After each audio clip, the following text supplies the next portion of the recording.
Good evening. If you found your way here tonight, maybe sleep is being a little stubborn. Or maybe your mind is still wondering about the quiet parts of history no one talks about. Tonight I invite you to travel with me, not to a battlefield, not to a king's court, but to a tiny village you've never heard of. No heroes, no wars, just one family, a fire, and the longest winter they ever lived through. In a time before electricity, before comfort, surviving the cold was the greatest battle of all. And sometimes, winning just meant waking up. So lie back, let your thoughts slow, and let the story begin softly like snow falling outside a candlelit window. This is Boring History. Scene 1. The cold comes early.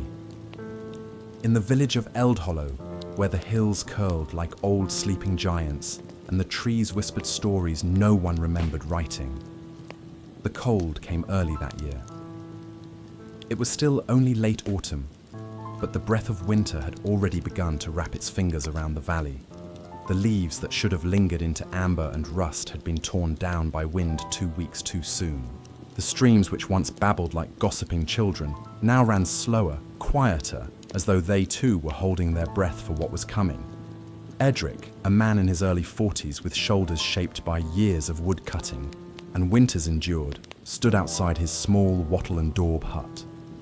He squinted at the sky grey, unsmiling, with clouds hanging low like wet wool blankets. His wife Marta poked her head through the door behind him, a scarf tied tight under her chin. "They say it'll snow before the moon's full," she muttered, not quite asking, not quite stating, just placing the thought in the air. Edric nodded but didn't respond. In Eldhollow, predictions weren't spoken too confidently. Nature was touchy, as if offended by human attempts to anticipate her moods. Behind him, their 2 children, little Lynn and baby Thomas, curled together on a straw mat by the hearth. The fire had died down hours ago, but neither child complained. In their house, cold was not unusual. It was a roommate, an old neighbour who'd long since stopped knocking. Edric took a slow breath, feeling the air chill his lungs in a way that spoke not of today's cold, but the cold to come. The deep cold. The kind that seeps up from the ground and lives in your bones, even when you're standing by fire. The kind that doesn't just make you shiver, it makes you afraid. It wasn't always this bad, he remembered. When he was young, winters waited their turn. They knocked in late November and didn't truly settle in until Yule. Now they arrived like thieves quiet earlier Boulder. The village elders called it the lean time. Not because there was always famine, though there often was, but because everything leaned. Roofs leaned under snow, trees leaned from the wind. People leaned on each other more than they liked to admit. Edric turned back toward the hut. The door creaked, a reminder that the hinges were stiff and the wood was swelling from damp air. Another job on the list. He ran a hand down his beard eyes, lingering on the frost beginning to collect in the corners of the window. His wife had stuffed the gaps with sheep's wool, but it wouldn't hold for long. Nothing ever held for long, not in a winter like this. As night began to fall earlier than the day before, and the day before, that the village of Eldhollow disappeared beneath the cloak of early twilight. A hush fell over the valley, the kind that made even the owls think twice before calling out. Inside, Marta lit the first candle. Its flame danced like a nervous heartbeat, and in that fragile glow, the family of 4 sat quietly. No stories, no songs, just the silence of people bracing themselves. Winter had not yet begun, but it had already arrived. Scene 2. The first frost. By morning, the frost had arrived quiet, precise, and cruelly beautiful. It came not as snow, but as a glittering warning. Every blade of grass in Eldhollow was outlined in white, like the world had been etched in cold by an unseen hand. The trees wore thin veils of silver. Roofs gleamed beneath the sun that offered light, but no warmth. Even the chicken coop, normally a mess of straw and feathers, looked touched by something magical if you didn't know better. Edric did. He stepped outside just after dawn, boots crunching on the hard, brittle ground. His breath floated in front of him, curling into nothing. He bent to check the water trough, frozen solid. Too soon, he murmured. A frost like this so early, so deep, meant the earth was warning them. Whatever they had prepared, it might not be enough. He returned to the woodshed, with quick steps, counting the logs stacked along the wall. Not enough. Not even close. They had enough for 2 weeks of fire, perhaps 3 if they were frugal. But this winter felt hungry, the kind that chewed through firewood like it was tinder. Marta joined him a few minutes later, wrapping herself in an old wool shawl, her hands tucked under her arms. The Turner boy coughed all night, she said quietly. His mother didn't come to the well this morning. Edric paused. He knew what that meant. When a neighbour disappeared into silence during winter, it wasn't always because of sleep. Sometimes it was because they were afraid to face the day. Sometimes it was because they never saw it. Get the children to gather dry twigs, he said, and start boiling the turnips early. If the weather holds, we'll need hot food more than once today. There was no luxury in Eld Hollow, no room for stubborn preferences or idle complaints. Warmth came in small doses. A hot drink, a shared blanket, a patch of sunlight that didn't last long. People didn't survive winter here by being brave. They survived it by being careful. Edric spent the afternoon stuffing sheep's wool and old linen into the cracks between the wall timbers. Marta lined the floor with another layer of straw. The children were quiet, busy knowing better than to ask when the snow would fall because they could feel it in their bones. In Eld Hollow, even the children learned to listen to the cold. That evening, the frost returned thicker now, bolder, crawling across the windows and doors as though trying to get in. And in a way, it always did. No matter how many layers they stuffed into the walls, no matter how close they sat by the fire, the cold always found a way to sneak under your skin.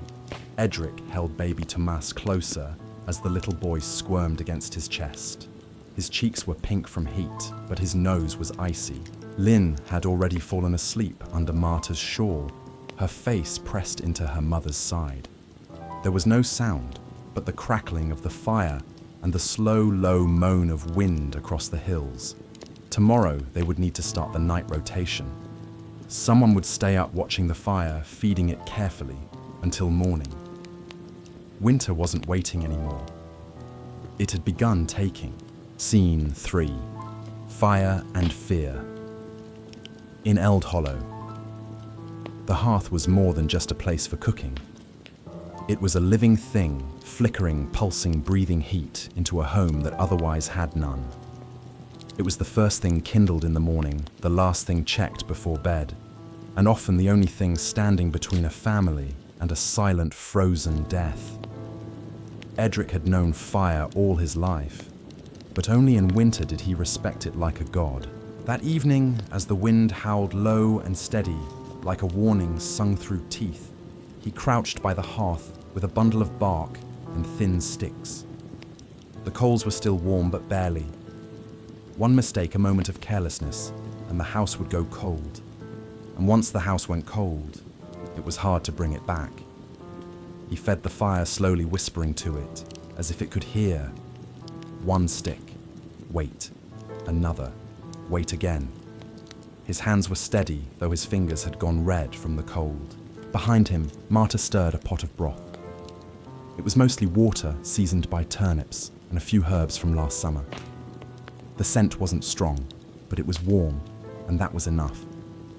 The children were huddled under a blanket, whispering stories to each other in the half-light. Papa Lynn asked suddenly, her voice thin and curious. What happens if the fire goes out? Edric didn't answer right away. Not because he didn't know, but because he did.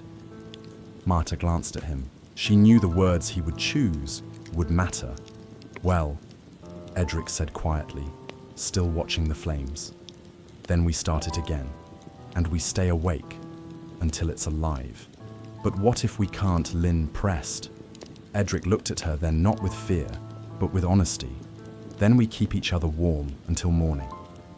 That's what families do." Lynn nodded, then tucked herself deeper under the blanket, as if the words themselves gave warmth. But Edric knew the truth. If the fire went out completely on a night like this, starting over wouldn't be easy. Flint and steel didn't always work when damp. Bark didn't always catch. And hands numb with cold couldn't always strike straight. That's why many in Eld Hollow had begun banking their fires, a trick passed down through generations. Before bed, they would bury glowing coals under thick ashes, protecting the ember through the night. If done right, the fire could be awakened with a gentle breath and new kindling by dawn. If done wrong, there would be no second chance. So that night, while the rest of the house slept, Edric stayed awake, sitting close to the fire, listening to its quiet pop and hiss. Every so often, he'd rise to adjust the logs or move a stone in the hearth. He didn't let himself drift. He couldn't. He remembered old Jakob, a neighbor from 3 winters back, who had fallen asleep during his watch. His entire family had woken up, shaking lips blue, the fire stone cold. His youngest hadn't woken at all. Edric's eyelids were heavy, but the memory kept him sharp. So did the cold that slipped through the walls, reminding him that even the thickest wool and deepest sleep meant nothing without the flicker of firelight. When dawn finally pushed against the windows, grey, dim, reluctant Edric leaned forward, brushed aside the ashes, and saw it. A single glowing coal. Small, but alive. He smiled to himself, exhaling relief. In the quiet world of Eld Hollow, one ember was enough to say, "We made it." At least, for one more day. Scene 4. Sleeping in shifts. No one in Eld Hollow slept through the night. Not really. As the cold deepened and the wind began its nightly wails, each household in the village adopted a rhythm of survival, a slow, shivering dance around the hearth. They called it sleeping in shifts, though that made it sound more organized than it was. In truth, it was desperation in disguise. At the start of winter, the elders would assign an informal routine. Each household would choose one member, usually the strongest or the most stubborn, to take the first watch. They'd sit beside the hearth, feeding it small pieces of wood, adjusting blankets, plugging the fresh drafts that somehow always found new cracks in the wall. When the watcher's eyes began to droop, they'd nudge the next in line. There were no bells, no candles passed, no official signal, just a whisper, just a tired hand on a shoulder. Your turn. That night, it was Marta's turn after Edric. She rose silently from her shared blanket, stepping lightly over the straw floor. Edric didn't speak, only nodded. In that exchange, there was trust. He had kept them safe for the first half of the night. Now, it was her burden. She crouched by the fire and slowly, carefully added a small log. The flames perked up as if grateful for the attention. She rubbed her hands together, not to warm them, but to keep them moving. Stillness was the enemy. Behind her, Lynn stirred and murmured something in her sleep.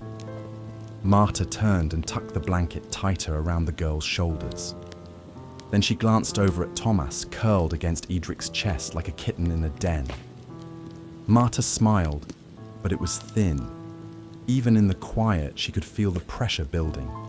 The cold was deepening day by day. They'd already lost a hen found stiff and silent one morning in the coop. A warning. Outside, the wind rattled the shutters. It wasn't angry. It was playful, like a child testing the edges of something fragile. A gust slipped through a loose board near the door, and Marta quickly shoved another cloth into the gap. Then she returned to the fire. Hours passed, or maybe minutes, it was hard to tell. Time didn't flow in Eld Hollow the same way it did in summer. In winter, it bent and broke and looped back on itself. The darkness had a weight, and every hour felt like 3. Marta dozed briefly, head resting on her arms near the hearth. Not asleep, but not awake, either a kind of drifting. She dreamed of green fields and warm bread and the warmth of sunlight on stone. Then the cold snapped her back. She leaned in to check the fire. Still alive. Somewhere a dog barked in the distance, short, uncertain. Then silence again. When the first light finally touched the eastern wall, dull and grey, Marta stood slowly and stretched her aching back. Her breath came out in clouds. She looked at the fire. It had shrunk, but hadn't died. That was enough.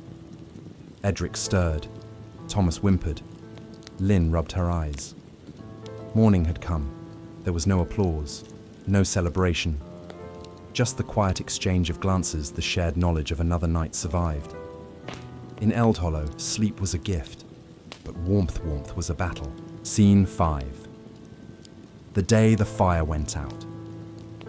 It happened 3 nights later. Not with a scream, not with a crash, but with silence. That evening the cold had arrived earlier than usual. The sun had barely set, and already frost was crawling up the inside of the window. The fire burned steadily, at first crackling, with the kind of strength that gave the illusion of control. Edric had taken the first watch again. He sat close elbows on his knees, eyes heavy. Marta had begged him to sleep, but he had refused. "I'll keep it going tonight," he had said. "You've done enough." But the body does not bargain with exhaustion. At some point, perhaps after the third log, perhaps after the wind outside grew quieter, Edric's eyes closed, just for a second. That second stretched. The fire, once a proud flame, thinned. Coals fell inward. A final ember sparked, then dimmed. By the time Marta woke with a chill against her cheeks, the hearth was dead. She sat up in a jolt, pulled the blanket aside, and rushed forward, her hands hovering over cold ash. No smoke, no heat. "Edric," she whispered sharply. He awoke startled, then immediately understood. His eyes widened. "No, no, no, no." He reached for the poker, stirred. The ashes blew gently. Nothing. Again. Still nothing. Lynn stirred behind them, confused. Papa Thomas began to cry. He was too young to understand what had changed, but old enough to feel it. Edric turned to Marta. "Bring the flint." She was already moving her hands, shaking not from fear, but from the deep chill already claiming the room. She struck the stone once. Sparks. Again. Nothing caught. Again. Again. "It's too damp," she hissed. Edric ran outside barefoot to the woodshed. His breath came in clouds, his soul stung from the frozen earth. He grabbed whatever bark he could, even old cloth from the wall. Inside, Marta had cleared the hearth and made a nest for new kindling. Minutes passed. The children huddled together, cheeks pale, noses red. Marta wrapped them tighter, whispering lullabies to keep them from crying. Edric returned panting. He tried again. Flint, spark, bark, breath, a flicker, another spark. Then finally, a flame, small, fragile, but real. He leaned over it like a father over a newborn. Cupped his hands, protected it from every stray draft. The fire grew, slowly, uncertainly, but it grew. Marta cried, not from fear, not from cold, but from the relief so deep it shook her shoulders. They sat together by the rekindled fire for hours, not speaking, just listening to the sound of wood reclaiming flame. Lynn fell asleep in Marta's lap. Thomas followed soon after. Edric didn't move. He stared at the fire like it might disappear again if he blinked. In Eldhollow, fire was not warmth, it was life. And once it died, it reminded you how thin the line was between comfort and the cold that waited just outside. That night, no one slept in shifts. That night, they stayed awake together. Scene 6, a visit from the Watcher. The next morning, long after the fire had been coaxed back to life and the children had settled into shallow sleep, someone knocked on the door. Not loud, just 3 soft raps measured familiar. Edric opened the door slowly, still holding a smouldering piece of kindling like a torch in his hand. Standing just outside was a man wrapped in 3 coats, a scarf wound around his chin and a wooden walking stick in hand. Ruth and Edric exhaled. "Watchers' rounds already." The old man gave a small nod. His eyes, grey and sharp, despite his years, flicked past Edric's shoulder and into the dim room behind. "I saw no smoke just before dawn," he said simply. "I came to check." Ruthen was one of Eldhollow's winter watchers, a quiet role never officially assigned, but honoured nonetheless. Every village had 1 or 2. People too old to work the land, too frail to chop wood, but sharp enough to read the frost. While others worked, they watched. Not out of duty, out of love. "You came early," Edric said. The frost came earlier.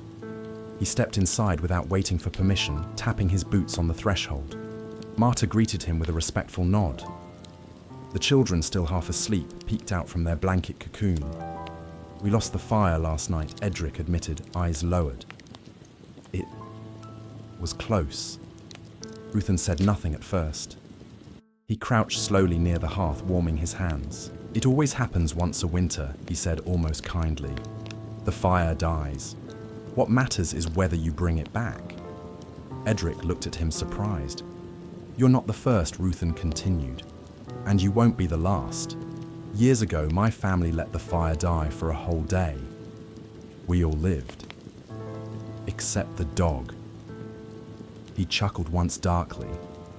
Then he reached into his coat and pulled out a small wrapped bundle, a folded cloth bundle of dried birch bark, pine shavings, and a tiny vial of animal fat. "A fire starter," he said. "Old hunter's trick. Use it only if the frost beats you again." Edric hesitated. "You shouldn't." "It's yours now," Ruthen interrupted. "That's how Eldhollow stays standing. Not with pride, with passing things along." He looked at Marta, then the children. "The Turners next door don't think they made it through the frost. No smoke for 2 days. Go check before dusk. Bring something warm." Marta's expression fell. "Elsa has a newborn." Ruthen nodded, stood with effort, and tapped his stick on the floor. "That's why you go. Just in case." Before he left, he looked back at Edric. "When you sit by the fire tonight, remember you're not guarding just warmth. You're guarding them," he said, motioning to the children. "And the fire guards you back." With that, he vanished into the morning mist, leaving faint footprints on the frost-covered ground. Edric stood at the door, the fire starter still warm in his palm.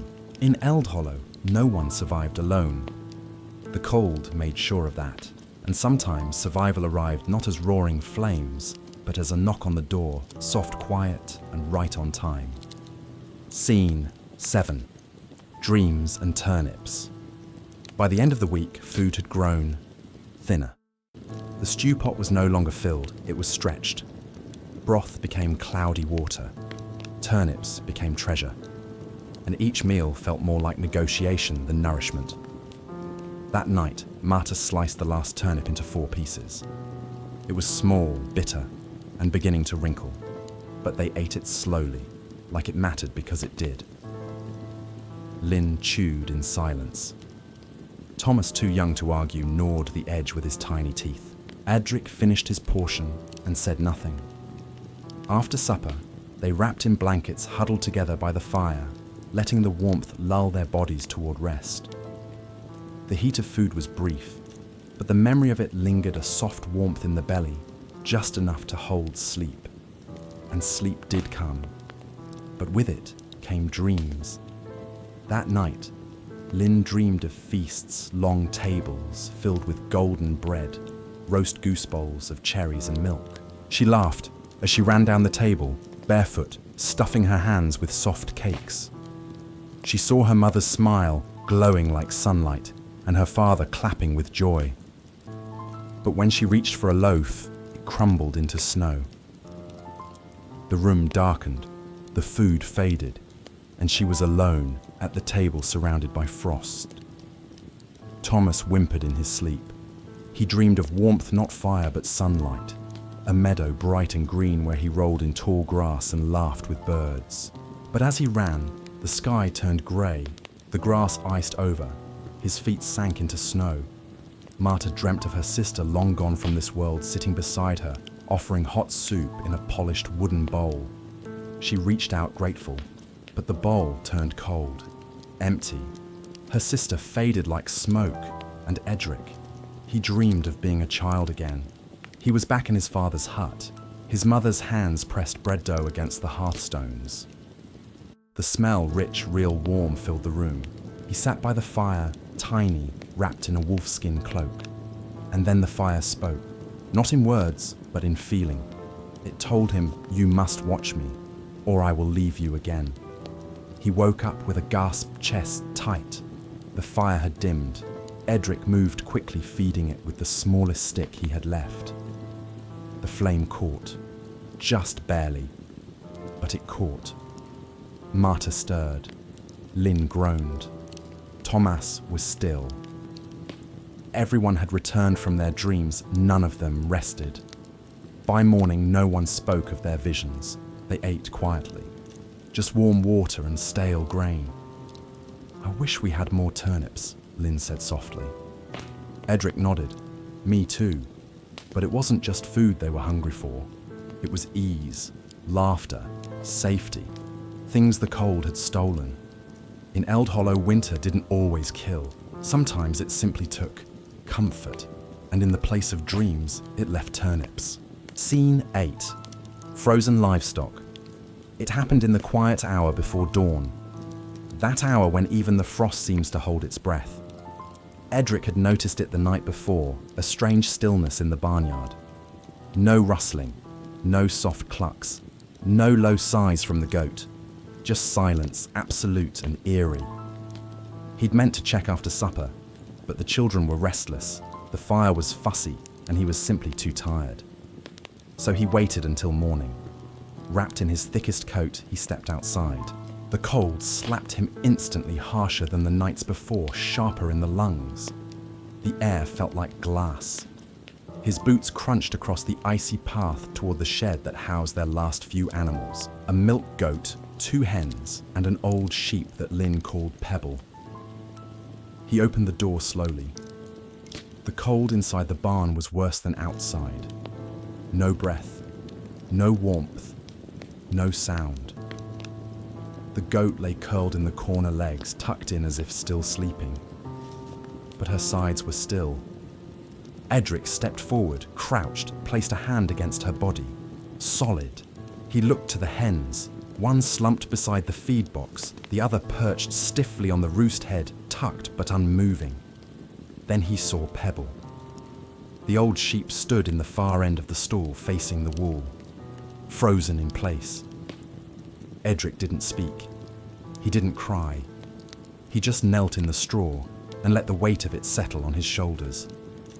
The barn had always been their backup plan. If the house grew too cold, they could shelter together here among bodies that breathed, moved, warmed the air. Now those bodies were still. Marta came out not long after, carrying a small tin of grain and a hopeful look. She saw Edric's face and stopped. All of them, she asked softly. He nodded. She said nothing more, just stood there, hands trembling, letting the snow fall in her hair. Later that morning, they told the children, carefully. Marta used words like sleeping and peaceful. But Lynn wasn't a baby. She knew what frozen meant. "Will we still be warm?" she asked. Without the goat, Edric didn't lie. "It'll be harder." Lynn didn't cry, but she went to the hearth and sat close, wrapping her arms around her knees. They buried the animals that afternoon, not deep because the earth was stone hard, but with enough straw and stones to mark the spot. Pebble got a flat slate with her name scratched in charcoal.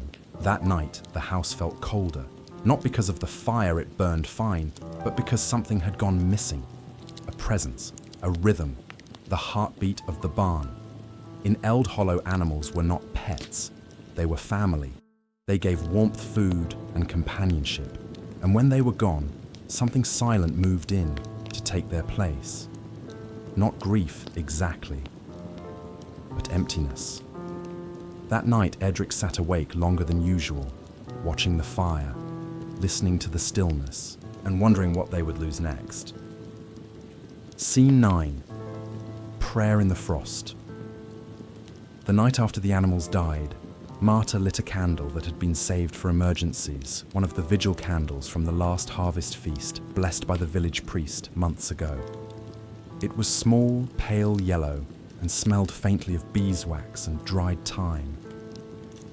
She didn't say much as she placed it on the hearthstone beside the fire.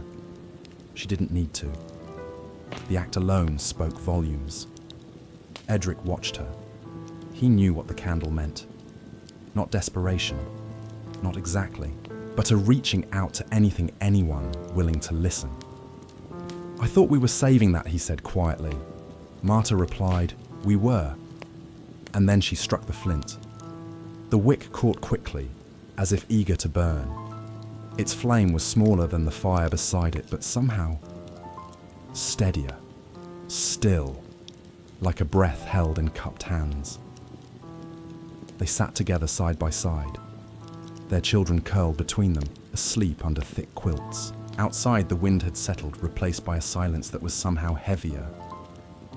"Do you remember what Father Henrik used to say?" Marta whispered. "That fire is the voice of the earth, that it listens if we speak gently." Edric nodded. I never knew if he believed it, or just wanted us to be quiet. Marta smiled, the faintest curve of her lips.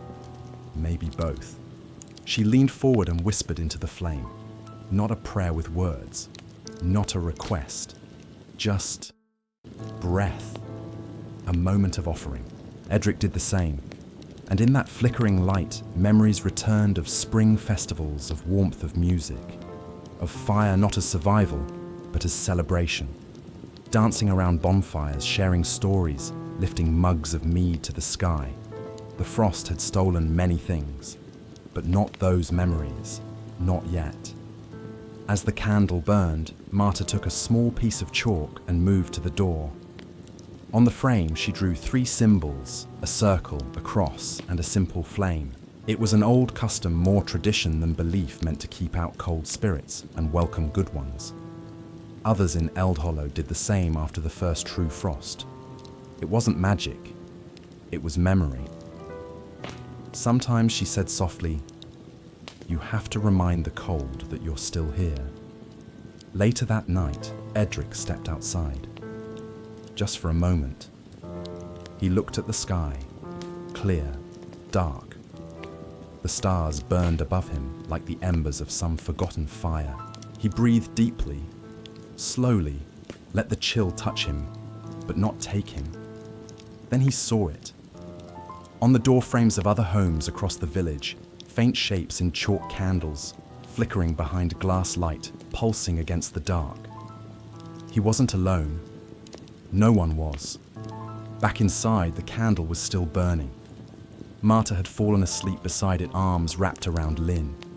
Thomas snored softly under a heap of blankets. Edric took one more log and added it gently to the fire. Then he whispered, not to the flame, but to the darkness beyond the walls. "Not tonight." And the frost for once stayed quiet. Scene 10. Thaw and reflection. It didn't come with trumpets. No grand announcement, no sudden bloom of flowers, just a drip. One morning, Edric stepped outside and heard it. Faint, rhythmic. A single drop of water falling from the corner of the thatched roof. Then another. He looked up. The sky was still grey, but softer. The edges of the frost had begun to melt. The air, though still cold, carried a new scent. Not of wood smoke or frozen soil, but of possibility. The thaw had begun. Inside, the family noticed it too. Lynn's breath no longer fogged the air when she woke. Thomas no longer whimpered through the coldest part of night. Marta found her fingers didn't ache when she stirred the pot. Small changes, gentle ones, but real. In the barn, they found a miracle. Not everything had perished, Beneath a collapsed corner of hay, hidden from the worst of the cold, one hen had survived. She clucked weakly when Edric lifted the hay. Lynn named her Ember. The goat and Pebble were gone, yes. But this was something. A sign. A story they could carry forward. The villagers began stepping outside more. Ruthen passed by, nodded with his walking stick and muttered, "Good season for mud soon." That was his way of saying spring was coming. And it was. Marta swept the hearth with care, humming an old tune.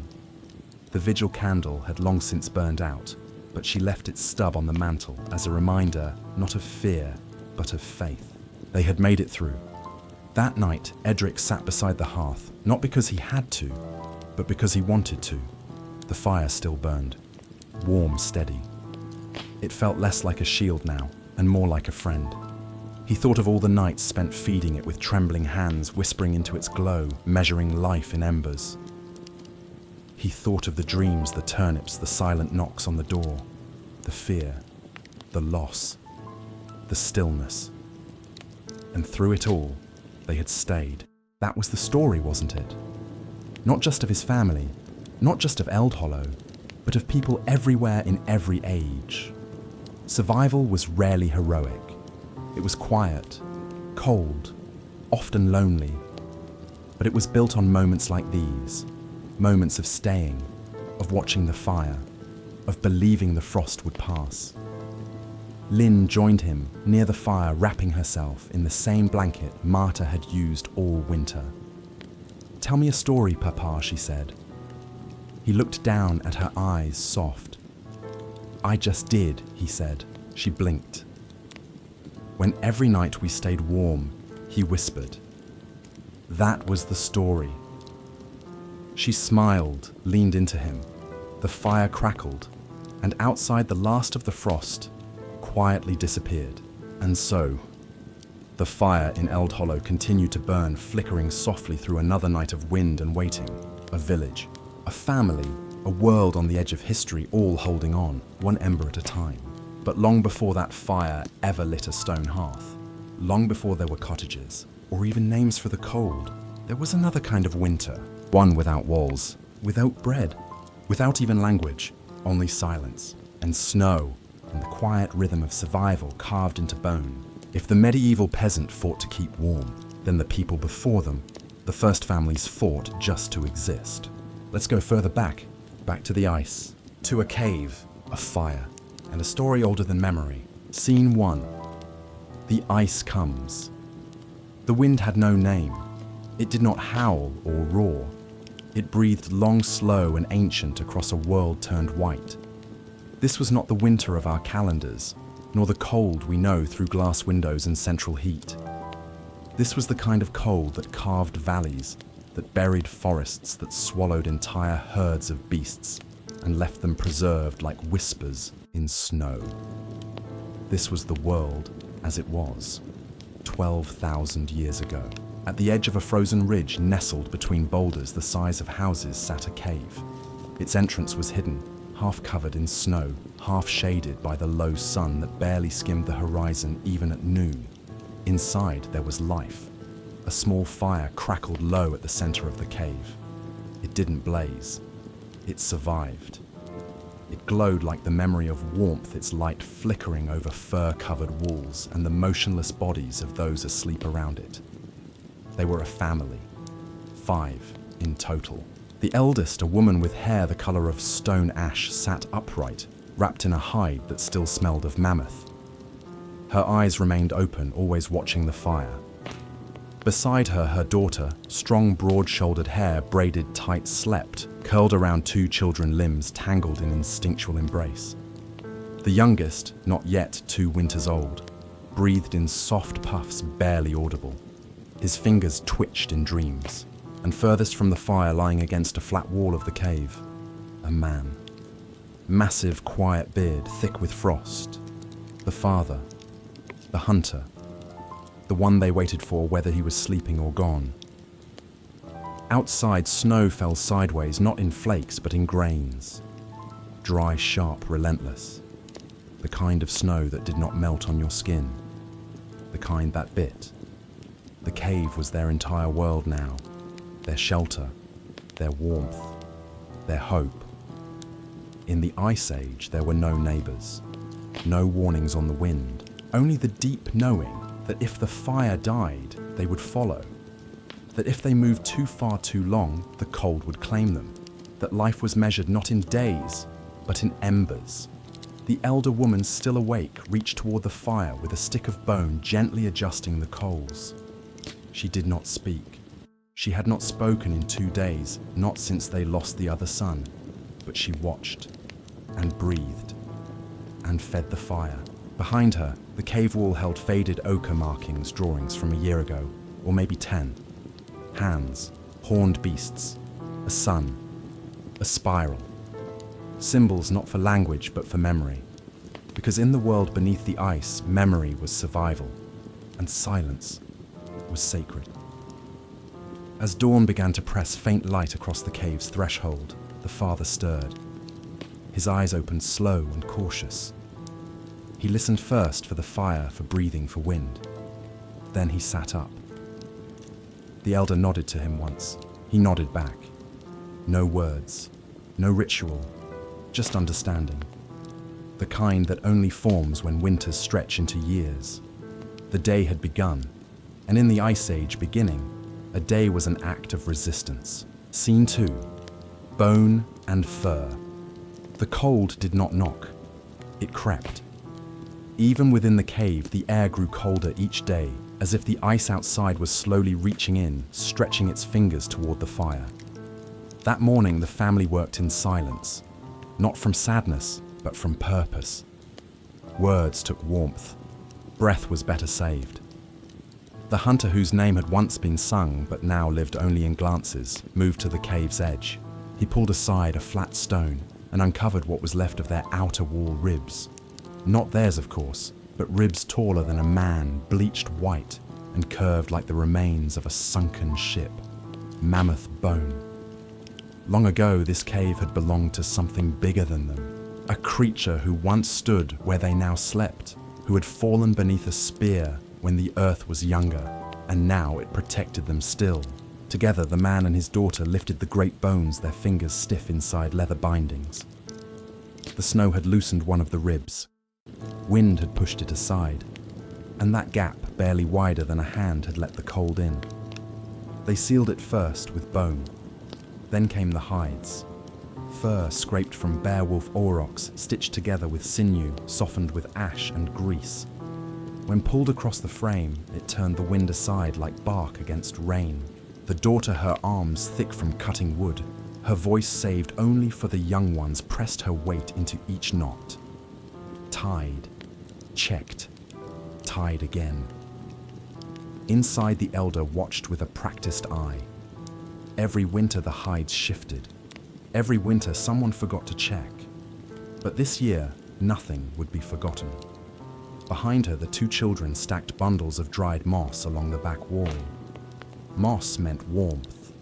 Not much, but enough. They didn't play, didn't speak, but they worked with purpose. Their bare feet padded softly on stone. By midday, if you could call the dim grey light day, the cave had changed. The draft was gone. The fire no longer leaned toward the center of the room as if afraid.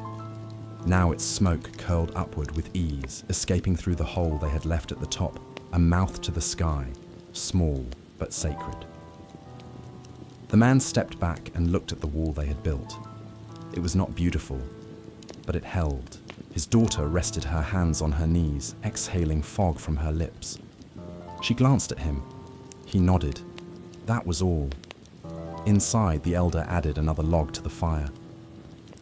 The moss walls breathed slower now. The air, though still sharp, no longer cut. Outside, the wind howled. Inside, the bones stood tall. The furs hung tight. And the family, unnamed to history, unknown to time, prepared to survive another night. They would live not because of strength, but because they knew how to seal a gap, and because someone long ago had left behind a mammoth too large to forget. Scene 3. The first hunger. Hunger, when it comes slowly, does not shout. It begins in the bones, in the way joints creak when you stand, or how the arms feel, heavier than the hides they carry. It shows in the eyes first, less spark, less search, more waiting. That evening, the elder unwrapped a bundle of dried sinew wrapped in hide, their last strip of caribou meat. No one was surprised. They had all seen the pile shrinking. But still, when the bundle opened, everyone looked. One piece, thin, blackened from smoke and time, enough for one man or two children. But there were 5 of them. The fire crackled faintly. Its light moved across the cave walls in slow amber waves. The children sat cross-legged on the stone floor, hands tucked inside their tunics. The daughter sat behind them, silent. The hunter stood by the wall, still as a stone. The elder didn't speak. She just broke the meat slowly, deliberately, into small pieces. The edge of her thumb trembled, not from weakness, but from care. Every fragment mattered. She handed the first piece to the smallest child, the boy barely 2 winters old. He took it without words, eyes wide. He did not smile. He just chewed slowly, as if afraid it might vanish if he blinked. The second piece went to his sister, a little older. She took it and placed it into her brother's palm. He looked at her confused. "You eat it," she whispered. "I dreamed of turnips last night." The elder's eyes lingered on the girl, a small, defiant warmth flickering in the snow. She gave the girl another piece. Then she looked to the hunter. He shook his head, just once. So did the daughter. The elder placed the last piece into her own mouth. She chewed slowly, then swallowed. Not for herself, but to show the children that eating even a little was worth doing. No one spoke during the meal. There were no bowls, no bread, no steam rising from a pot. Only silence and fire, and the quiet rhythm of chewing that echoed like reverence through the stone chamber. Afterward, the daughter filled a horn cup with melted snow. She passed it to each person in turn. The water was cold, but it cleaned the throat and filled the hollow, if only for a moment. The boy yawned. The girl leaned into her sister's side. The elder adjusted the fur over their shoulders. The hunter added another log to the fire, then sat. That night there were no dreams of abundance. No thoughts of feasts or summers or fruit. Only warmth. Only breath. And the knowledge that they had shared the last of something and were still together. In the Ice Age, hunger was not just the absence of food. It was a presence slow, cold, patient, but it could be outlasted, one night at a time. Scene 4. Fire in the dark night. In the Ice Age did not fall, it sank. It pressed against the cave from all sides, thick, slow, and deep, like the weight of a sleeping giant. The fire was the only light left in a world that had long forgotten the sun. The others slept. The boy curled against his sister's chest, one hand still clutching the string of a carved bone pendant. The girl slept on her side. Her face relaxed for the first time in days. The elder had drifted into a shallow doze, her breathing steady, one hand still resting near the coals. But the daughter, the one with the braids, the strong arms, the quiet voice, stayed awake. It was her turn to keep the fire. She sat with her knees drawn up, a wolfskin draped across her back shoulders, rising and falling in rhythm with the flames. Outside the cave, the wind screamed. But inside, there was only crackle and breath. She fed the fire gently, piece by piece, not out of fear, but with reverence. As if the fire were alive, as if it too needed to be comforted. From time to time, she leaned forwards and warmed her hands, palms hovering inches above the embers. They were calloused and cracked, but steady.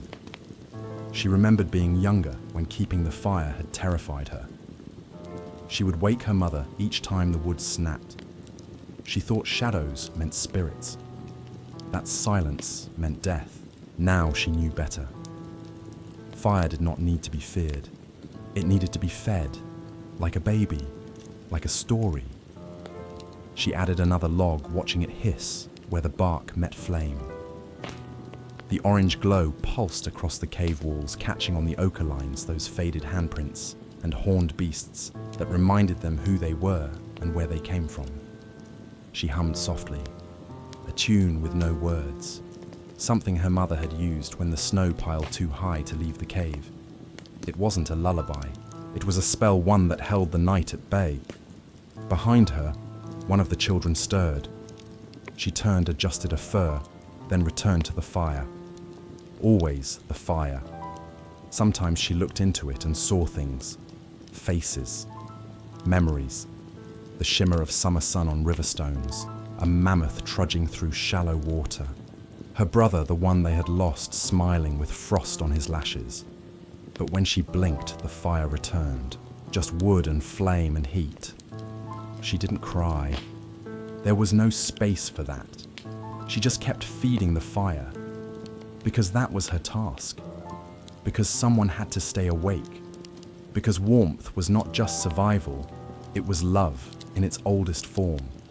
And in the dark heart of the world, the fire was not simply light.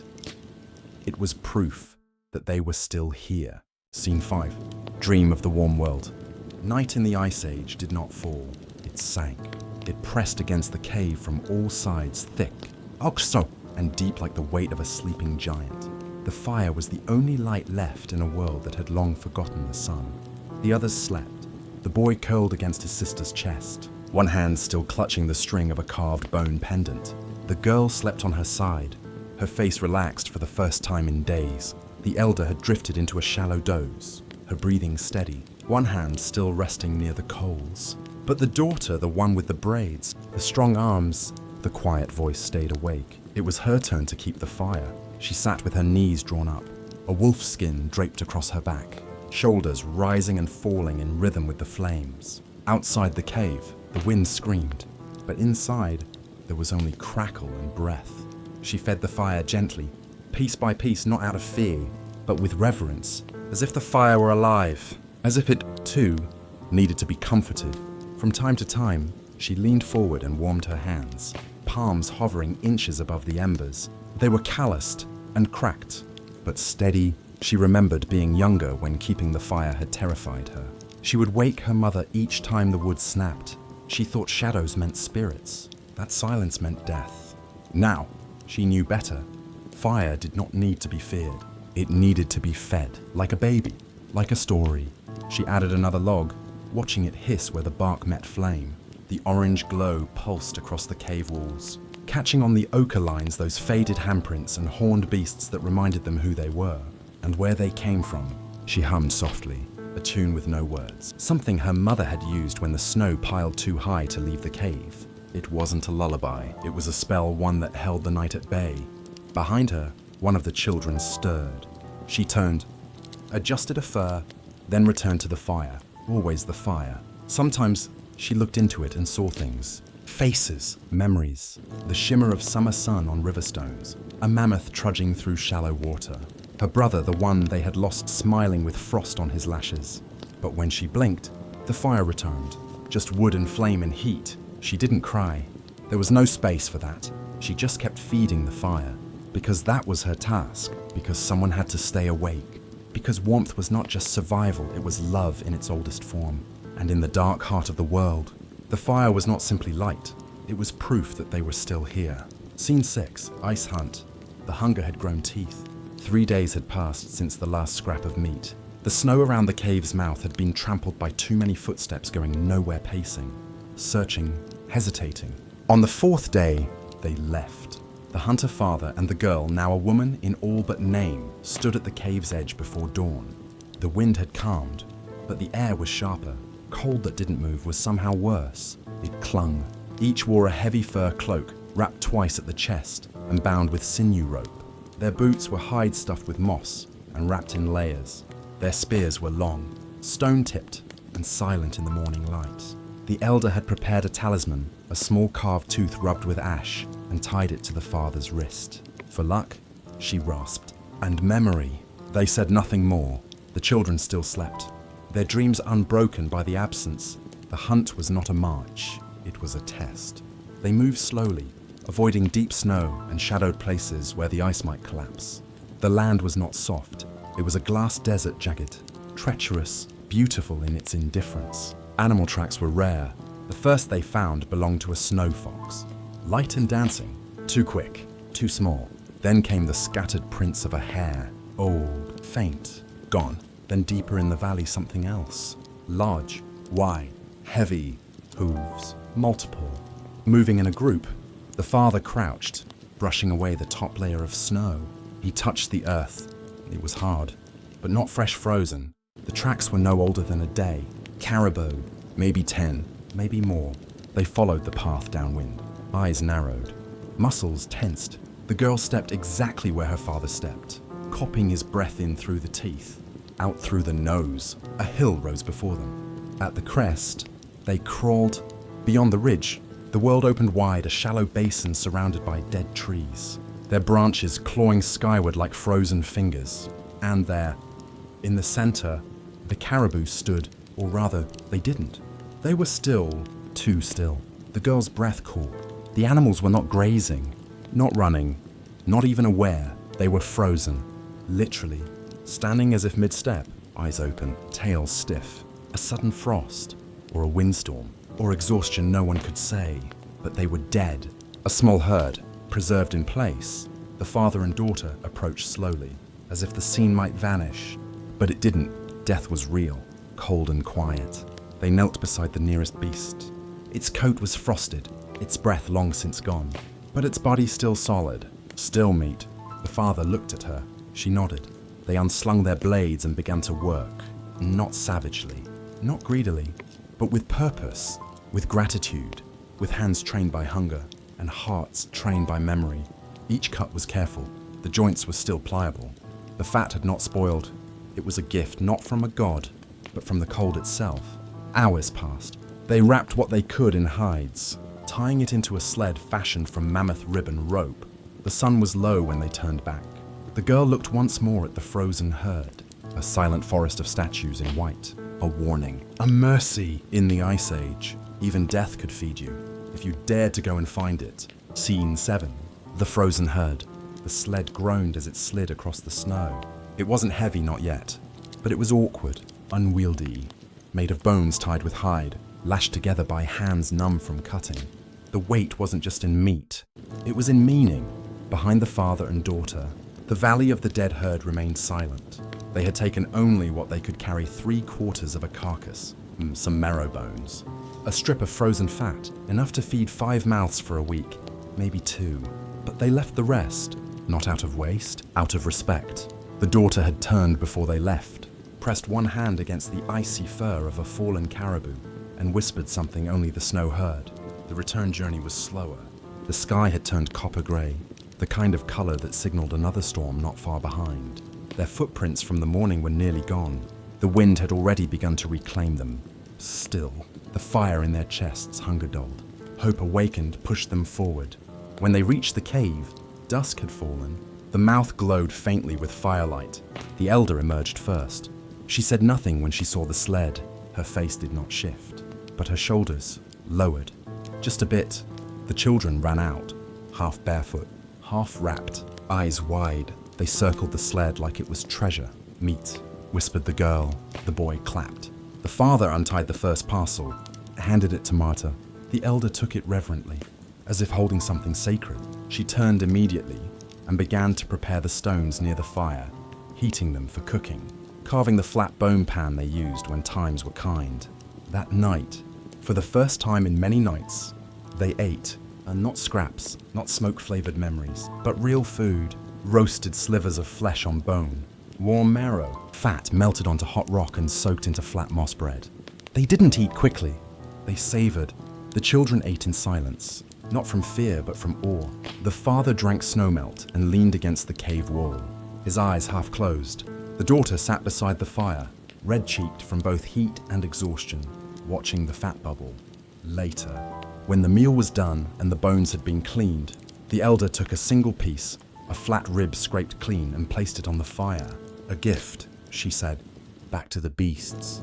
Because in their world, nothing was free, not even survival, outside. The storm came, the wind rose, the snow howled, and the cave was once again wrapped in white. But inside, the fire glowed strong, bellies were full, eyes were brighter. They had not conquered winter. No one could, but for one night, they had fed their children, and that, in the Ice Age, was everything. Scene 8, a ritual by fire. The storm outside sang like a spirit, high and long, brushing against the stones of the cave like fingers on a drum. But inside, the world was quiet. They had eaten, the fire was strong, and in the afterglow of survival, something ancient stirred, something older than fear, or cold, or even language, story. The elder sat closest to the flame. Her back was straight despite the years. Her eyes reflected the fire like polished flint. In one hand, she held a bowl of soot and ochre mixed with melted fat. In the other, a flat stone she had carved into a blunt brush. The children crept close, eyes wide, mouths silent. The father sat near the cave wall, sharpening a bone tool, his hands moving by memory. The daughter braided a cord, twisting fibers of sinew, but their ears, their hearts were with the elder. She dipped her brush and began to paint lines, curves, a great horned beast massive, lumbering, its breath made of swirls. Above it, a man with outstretched arms and a circle for a heart, a line of spears, a trail of blood. The boy leaned forward. "Is that grandfather?" he whispered. The elder smiled just barely. "It is the hunter," she said. Her voice was low, worn like river rock, the one who brought fire back from the sky. She told the tale as she painted, how long ago before caves had names the cold came and never left. How a child, too small to hunt, wandered into the snow. How he saw fire fall from the sky, wrapped in light, and brought it back in his hands. How that fire made the cave warm again. How the child became a hunter, and the fire, a memory. The boy's eyes gleamed. The girl rested her chin on her knees. The elder added another shape, a handprint, small and red. She pressed her own hand beside it, then nodded to the girl. One by one, the family pressed their palms to the wall, leaving marks not of ownership, but of presence. They were saying, "We were here. We endured, not for glory, but for those who might one day sit here." When they were gone, then the elder looked into the fire, and she sang, not a song like we know it, not with melody or rhyme. It was a tone, a pulse, a rhythm that matched the flickering light, a story sung in breath and vibration, meant not for ears, but for memory. The storm howled louder, but no one noticed. Inside, they were somewhere else in a space between now and before, where stories were not told to escape the cold, but to make it worth enduring. And when the fire finally settled to glowing coals, and the children had drifted into dreams again, the wall remained painted with beasts, handprints, and red spirals, a canvas of survival, a ritual of warmth, a legacy lit by flame. It began with a sound so small, they almost missed it. Not the crack of ice or the snap of wood, not the howl of wind or the hiss of steam, but a single drop, drip, followed by silence. Then drip, again. The boy was the first to notice. He sat near the cave entrance, knees pulled to his chest, chin resting on his arms. The others were behind him, tending to breakfast a stew of melted marrow and root fibers, thin but warm. He heard it again, drip. From the ceiling, he looked up. Where once had hung a blade of ice as long as his arm, now there was a bare patch of stone, and below it, a tiny pool, no larger than his palm. He reached out, let a single drop land on his finger. It was warm, not by fire, but by time. "Mama," he whispered. "It's melting." The daughter turned. So did the father. The elder moved slowly to the cave mouth, her steps careful, her breath catching. They stepped outside. The air was still cold, biting even, but it was different, softer, less solid. The snow under their boots gave slightly, as if exhaling. The sky above, once a sheet of silver, now shimmered with faint blue streaks between clouds. Along the edges of the rocks, rivulets began to form. Not rivers, but the beginning of rivers, tiny lines of movement, like veins in stone, and the wind for the first time in weeks did not scream. It sighed. The father raised his head and inhaled deeply. Not the scent of meat or fire, but earth, moist, waiting. The girl knelt beside a patch of melting snow and pressed her hand into the mud beneath. Her fingers came back dark and sticky. She smiled. Behind them, the cave glowed with firelight. The drawings on the wall seemed brighter, more vivid in this new air. The elder said nothing, but she knelt, placed her hand in the mud, and smeared it gently beside the last red spiral on the wall. Not a story, a sign. Spring would come. Not today, not fully, but it had begun. Inside, the boy returned to the fire, holding a dripping icicle like a treasure. He placed it in a bowl and watched it melt. Drip, drip, drip outside. The snow surrendered its edge, and somewhere in the world beyond their cave beneath the ice, beneath the silence, something ancient had changed. Scene 10, Legacy and Ash. That night, the fire was different. It didn't burn higher, it didn't roar, but it glowed with a kind of peace, not just warmth, but understanding. The family gathered close, not from fear, but from ritual. It was habit now, the way hands fold before stories, the way eyes rest on embers, as if reading words written in flame. The children lay in furs, breathing slowly. The boy murmured a song he half remembered from the elder's chant. The girl braided a piece of straw, looping it around her wrist like a talisman. The father sharpened a new spear. The mother watched him. Neither needed words. The ice outside no longer frightened them. They had already outlasted its worst. The elder, as always, sat near the fire. She leaned forward with a piece of charred bone soft black from long use and added a final shape to the wall. A spiral. Not the spiral of the hunter, not the spiral of the beast, but a smaller one, incomplete, still open. She smeared the ash gently, then blew on her fingers. The soot rose, then fell like snow. "What does it mean?" the girl whispered. The elder smiled a smile made of wrinkles and silence. "It means we're not finished." The cave walls now held a full story, not in words, but in marks, red hands of the children, horned beasts with their breath spiraling upward, a fire at the center, footprints painted from mud and ash. And now, this final curl, a promise. Outside, the last frost clung to the rocks like tired breath. But inside, the fire pulsed, not to survive, but to remember, because in the coldest times, memory becomes warmth, and in the world beneath the ice, a world with no names, no history books, no recorded kings, a family sat by firelight and did the oldest thing known to humankind. They told a story, not just to each other, but to us, to you, to the one listening. Thousands of years later, under a different roof, beside a different fire, the embers are fading now, and the wind, for once, has gone still. Sleep well, you are not alone. And so, the fire kept burning, just like it has for centuries, in homes, in hearts, in stories passed down. Maybe you're still awake. Maybe you've drifted halfway into sleep with the echo of old winters curling gently around you. Either way, I'm glad you stayed. History doesn't always shout. Sometimes it only whispers late at night beside the quiet hum of thought. Thank you for listening. May your dreams be warm. May your night be kind. And may the embers of this story keep you company until morning. Sleep well. This has been Boring History.